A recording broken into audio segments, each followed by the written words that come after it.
Hai guys, aku akan baca bab 4 dari novel Tetanggan dengan Konglomerat. Seperti biasa, kalian bisa baca novel ini secara penuh di Story On. Untuk lebih cerita menarik, jangan lupa di subscribe. Jujur, akhir-akhir ini ada yang mengusik hatinya. Ia beberapa kali melihat ada seorang wanita yang memandangnya dari kejauhan. Ia tidak tahu siapa wanita di balik tirai itu karena ia baru pindah. Ia sebagai seorang pria sebenarnya tidak mempermasalahkan ada seorang yang mengaguminya. Ia memberikan wanita itu berhari-hari menatapnya. Bahkan tidak jarang ia memang sengaja berdiri di kamar sambil menyesap kopinya agar wanita itu bisa mengaguminya dari kejauhan. Ray tahu bahwa manusia tertarik pada sesuatu yang menarik dan memberi nilai lebih. Paling gampang, analoginya seperti ia membeli sepatu di Balenciaga. Selain mereknya terkenal, sepatu itu juga sangat menarik dan ketika dipakaikan terlihat mahal. Prinsip ini juga sangat berlaku di romansa percintaan. Semakin value kita tinggi, kemungkinan ia akan mendapatkan hal lebih dari pasangan. Ketika ia dulu ke rumah Pak Arte mengatakan bahwa di samping rumahnya itu seorang desainer ternama bernama Crystal. Namun ia mengabaikannya. Ia tidak peduli siapa wanita itu karena di luar sana banyak yang jauh lebih menarik daripada seorang fashion designer. Fashion designer hanya soal profesi saja. Mantan-mantannya terdahulu juga seorang wanita yang jauh lebih menarik.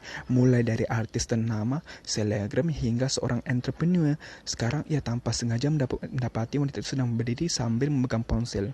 Wanita itu hanya mengenakan bra dan G-string. Dia semakin penasaran seperti apa sosok wanita itu karena sangat menarik perhatiannya. Siluet itu seperti tidak berbusana. Rasa penasarannya semakin kuat. Ia membuka tirai miliknya dan memperhatikan wanita itu berdiri. Ia dulu mempertanyakan kenapa banyak sekali search untuk kata-kata Uptown di Google dengan setumpuk katalog Victoria's Secret yang dibelinya di pasar Low Portobello dulu di London. Semua itu dilakukan untuk mengendalikan hormon yang tengah menggila pada masa itu. Ia lebih suka melihat model dengan pakaian-pakaian seksi dan seksi lingerie ketimbang menonton film porno sepulang dari kampus. Model-model langsing dengan wajah sendu berpakaian mini seadanya mengisi harinya setiap malam menjadi peran fantasi seksual. Dan sekarang ia masihkan lagi di sini. Sejujurnya bukan bikini yang buatnya menarik, namun pos wanita telanjang hanya berbalut lingerie dalam pikiran saat ini yaitu erotis dan sensual. Jujur wanita itu terlihat sangat misterius. Bagaimana bisa dari yang dulunya hanya duduk seperti wanita biasa kini berubah menjadi wanita yang diburu setiap pria. Sosok yang di hadapannya ini mengundang rasa ingin tahu lebih dalam. Dari payudara, pinggul, bokong, apakah wanita itu sengaja menggodanya? Apa wanita itu sengaja ingin mengundang dirinya untuk berfantasi? Wanita itu terlihat seperti buah terlarang yang boleh ia lihat berlama-lama tanpa boleh ia jamah. Sekarang pos wanita itu sudah tercongkol di kepalanya. Bahkan mungkin sulit ia lepas dan tentu saja mudah terlarang. Itu kini bisa ia nikmati sepuasnya dengan fantasinya. Sepotong lingerie berwarna pasir itu membentuk upeti gencatan senjatanya nanti malam. Beberapa menit sudah berlalu. Ia menatap objek di depan mata. Kini tatapan mereka bertemu. Ia melihat dengan cukup serius bagaimana rupa wanita itu. Dari dalam keadaan jarak jauh seperti ini, dia terlihat sangat menarik menurutnya. Dia memiliki rambut lurus sebahu, bentuk wajah V. Ia menatap lagi tubuh polos yang hanya berbalut busana minim nyaris telanjang. Itu merupakan simbol keterbukaan antara wanita dan pria. Ia seolah mendapat hadiah Your Body is a Wonderland. Secara tersirat, mereka saling menatap satu sama lain. Tatapan itu seolah dirinya untuk merealisasikan permintaan sebuah fantasi seksual dan memperkenalkan sisi lain kepribadian nakal, sensual dan juga fun. Apa mereka akan mendiskusikannya di ranjang, di balik selimut dan dalam gelapnya malam? Ray melihat wajah kepanikan yang diperlihatkan pada wanita itu. Dalam hitungan detik setelah menatap, dia lalu menutup pintu holdennya. Ray berpikir sejenak. Ia dan wanita itu sudah bertatap muka. Dan sekarang sudah waktunya ia bertanya, kenapa selama ini mengintipnya? Apa mau sebenarnya dia sebenarnya? Ray mengambil pakaian dan lalu mengenakannya. Setelah itu, ia lalu turun ke bawah. Ia melangkah menuju tangga dan turun ke bawah. Ia melirik jam melingkar di tangannya menunjukkan pukul 22.45 menit.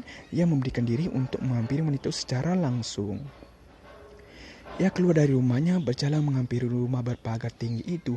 Ia melangkah tombol bel di dekat pintu pagar.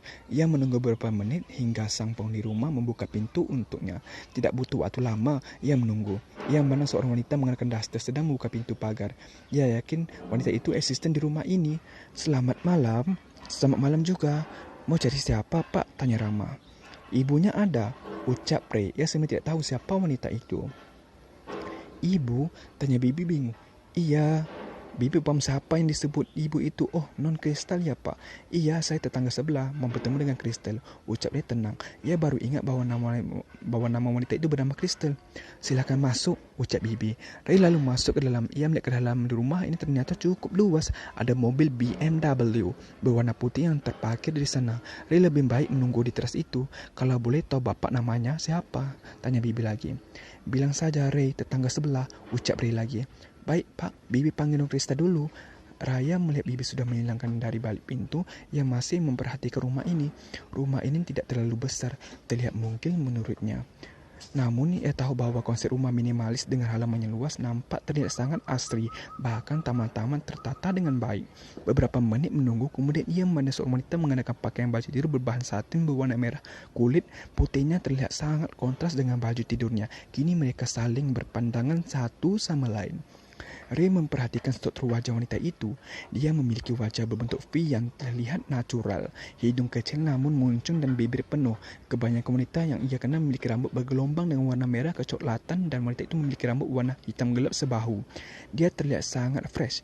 Ia tidak memungkiri bahwa wanita itu cantik secara fisik. Ray mengulurkan tangannya ke benda itu. Saya Ray, tetangga sebelah kamu, ucap Ray. Kristen meludah. Ia menambah pada detik uluran tangan pria itu di hadapannya. Ia sebagai wanita yang beradab tahu bagaimana sopan santun. Kristen menyambut uluran tangan itu. Genggaman pria itu begitu hangat seperti ada aliran listrik menjalar dari tubuhnya. Beberapa detik kemudian Kristen melepas uluran tangan itu. Ia menghadap pria ini dengan lapang dada. Ada apa ya kesini? Tanya Kristen. Ia menutupi rasa nervousnya. Bibir Ray terangkat. Kenapa kamu melakukan itu setiap hari? Tanya Ray to the point. Ia ke pusat permasalahannya. Melakukan apa? Tanya Kristen pura-pura tidak mengerti. Ia tahu arah pembicaraan Ray kemana. Ray melipat tangannya ke dada. Yang melihat Kristen cukup serius. Kamu mengintip saya di jendela kamar kamu. Tidak hanya kemarin, namun kamu melakukannya every day di jam yang sama. Kristen menarik nafas. Ia bingung akan berbuat apa karena kenyataannya bahwa diri pria itu mengetahui bahwa dirinya mengintip setiap hari di balik jendela kamarnya. Itu karena saya tidak sengaja, karena posisi kamar kita memang berhadapan. Jam-jam yang sama saya berpasan pulang dari kerja. Tapi tidakkah kamu yang salah karena sudah menstalking saya sejak lama? Tidak ada yang salah. When I did, it was unintentional. Memang gak ada disengaja. Ucap Kristen lagi. Ia tetap berpendirian bahwa itu memang tidak sengaja. Really? Yes. But I feel kamu sengaja melakukannya, timper Ray. Ya, terserah kamu sih. Kalau kamu mau percaya apa tidak kepada saya. Ray memperhatikan Kristen tetapi wanita itu tidak fokus. Ia tahu bahwa wanita itu berbohong. Ray menghela nafas. I know you lie, ucap Ray. Saya enggak berbohong. Buat apa mengintip kamu? Mungkin sebagai objek fantasi kamu. Kristen yang mendengar itu nyari menganga. Ia tidak percaya bahwa Ray bisa-bisanya mengatakan bahwa ia mengintip untuk sebagai objek fantasinya. Maksud ucapan Ray tentunya mengatakan ia berhaya berhubungan dengan pria itu. God, this is Kristen. Pulanglah, saya tidak menerima tamu malam-malam begini. Terlebih bahas yang sama sekali masuk akal seperti ini. Buat apa saya berfantasi dengan kamu? Dan Kristen. Ray menyungging senyum kerana saya selama ini juga memperhatikan kamu juga. Kristen mendongakkan wajahnya menatap pria itu. Dia tersenyum licik. Bagaimana dia tahu ia selama ini memperhatikannya? Jadi selama ini kamu memperhatikan saya? Ya, tentu saja.